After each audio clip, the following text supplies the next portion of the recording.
evening. Good evening. Good evening. Thank you. Thank you. Good evening. So, thank you. Good evening. So, Congressman John Lewis, before his passing, wrote, "Democracy is not a state, it is an act." And what he meant was that America's democracy is not guaranteed. It is only as strong as our willingness to fight for it.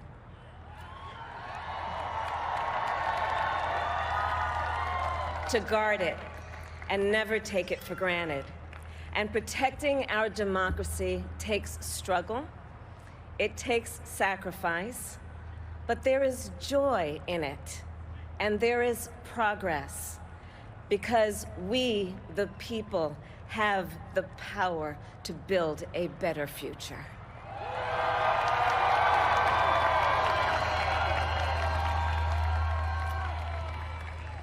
And when our very democracy was on the ballot in this election, with the very soul of America at stake, and the world watching, you ushered in a new day for America.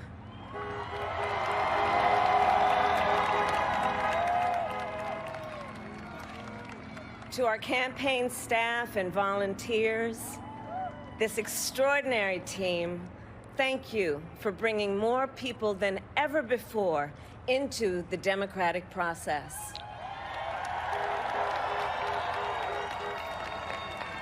And for making this victory possible.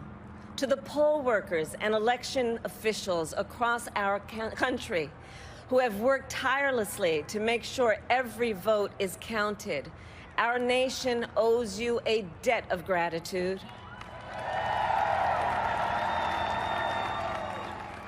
You have protected the integrity of our democracy. And to the American people who make up our beautiful country, thank you for turning out in record numbers to make your voices heard.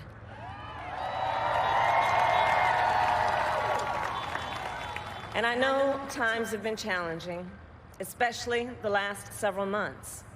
The grief, sorrow, and pain, the worries and the struggles.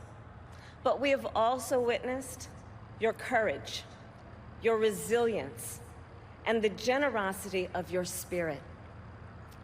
For 4 years, you marched and organized for equality and justice, for our lives and for our planet. And then you voted.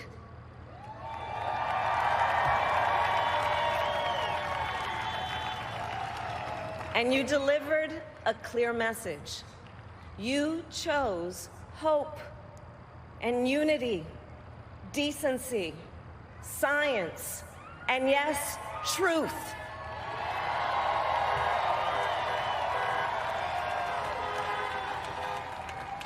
You chose Joe Biden as the next president of the United States of America.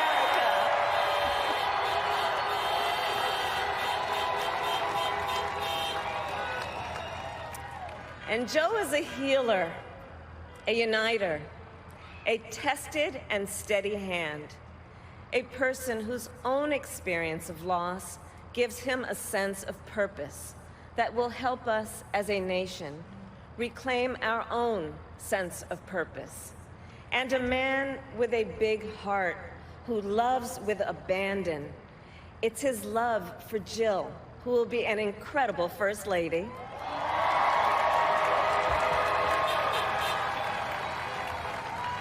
It's his love for Hunter and Ashley and his grandchildren and the entire Biden family.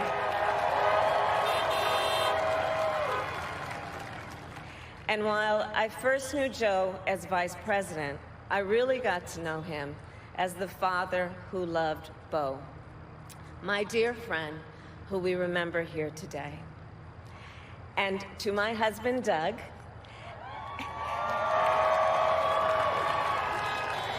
and our children, Cole and Ella, and my sister, Maya, and our whole family. I love you all more than I can ever express.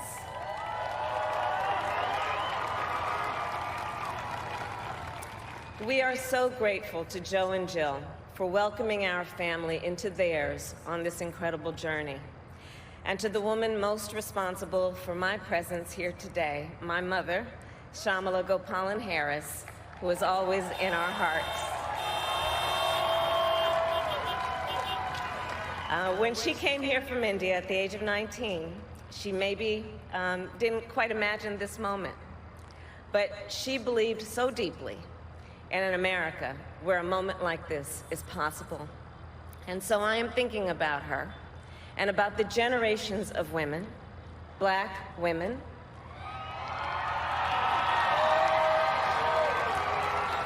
Asian, white, Latina, Native American women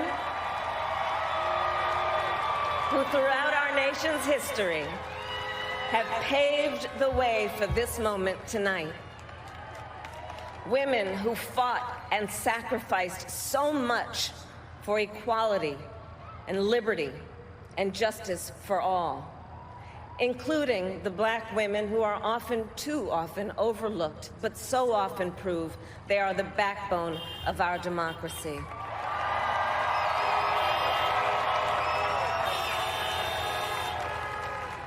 All the women who have worked to secure and protect the right to vote for over a century, 100 years ago with the 19th Amendment, 55 years ago with the Voting Rights Act, and now in 2020 with a new generation of women in our country who cast their ballots and continued the fight for their fundamental right to vote and be heard.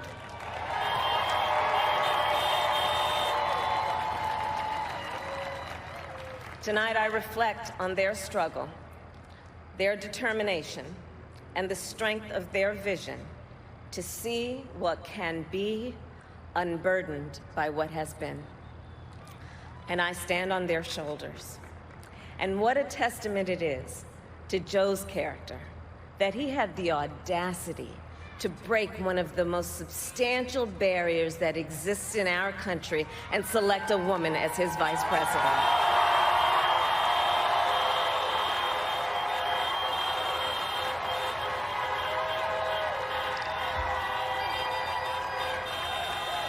But while I may be the first woman in this office, I will not be the last.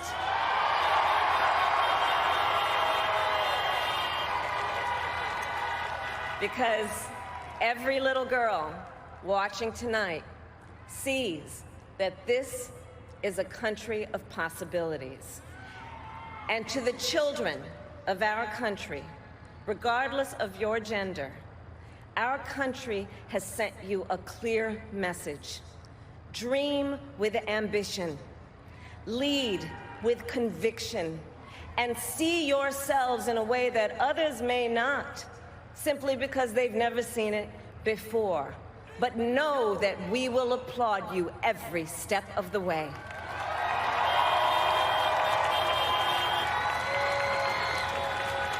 And to the American people, no matter who you voted for, I will strive to be a vice president, like Joe was to President Obama, loyal, honest, and prepared, waking up every day thinking of you and your family. Because now is when the real work begins, the hard work, the necessary work, the good work, the essential work to save lives and beat this epidemic, to rebuild our economy so it works for working people, to root out systemic racism in our justice system and society, to combat the climate crisis, to unite our country and heal the soul of our nation.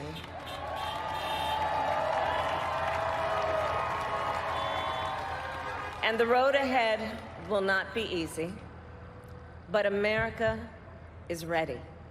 And so are Joe and I.